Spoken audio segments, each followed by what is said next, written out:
It was mostly peaceful, chaotic, but mostly peaceful chaos. I took my shoes off. I got ready with how I was feeling. I ate the apple and lost myself to paradise. But the thing they don't tell you is that it's your body that leaves your soul, not the other way round. You can literally feel your heart stop beating. And it's not even that strange. You know what's going to happen, but you aren't angry that you do know. And in fact, the fact that you do know gives you some secret feeling of bliss. And it's not in any way diminished when that thing that you know is going to happen does eventually happen. That's how I felt. I felt happy in a secret way. Naked, obviously. Angry that I could hear voices. But really, I was at peace with everything. Just me and my slowly slowing heart and a crowd of faces asking me for my name and what the date was. And whether or not we were in a time of national crisis. I don't know. Kindness is so strange. A shame doesn't really capture the feeling, you know? How it felt to be in front of them like that.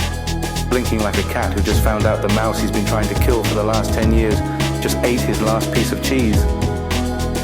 The only strange thing was that I could see anything at all, let alone their faces. I definitely wasn't supposed to be seeing anything. Dimitri had promised me I wouldn't. I felt very, very cold. It gets cold up there in the winter.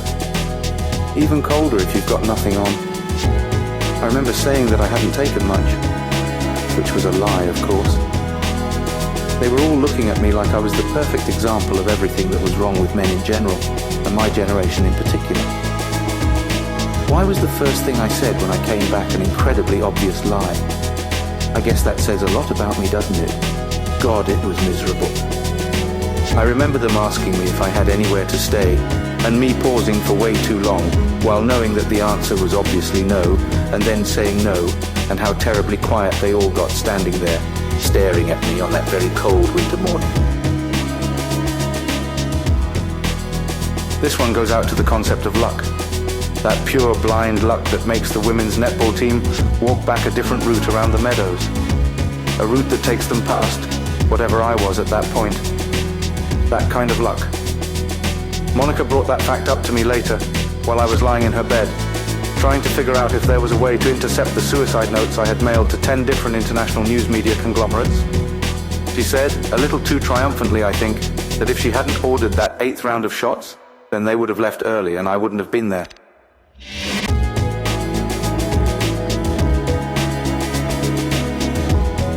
And that if she hadn't decided, in her, as I was soon to discover, classically whimsical way, to lead the gang after that 8th round of shots back around a different way just because she felt like it, then she wouldn't have found me at all. She found that that was all very relevant. So do I guess. When we slept together that night for the first time, I saw stars. It was beautiful. So yeah, this one goes out to luck. And drunk, mad women.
beautiful things, beautiful people. This is what it's all about. If you think the world looks good, guess what? It does.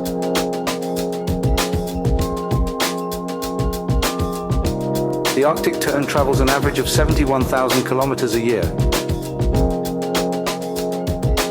And though fish are not animals, they do have feeling.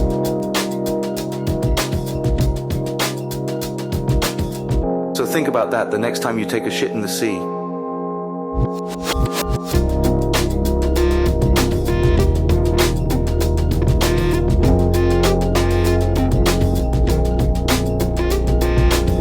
I have no obligation to say I love you if you say you love me. It's not my fault you love me. It's not anybody's fault that love is the only thought and pain is the only feeling. If you ask me, that doesn't sound like such a bad situation.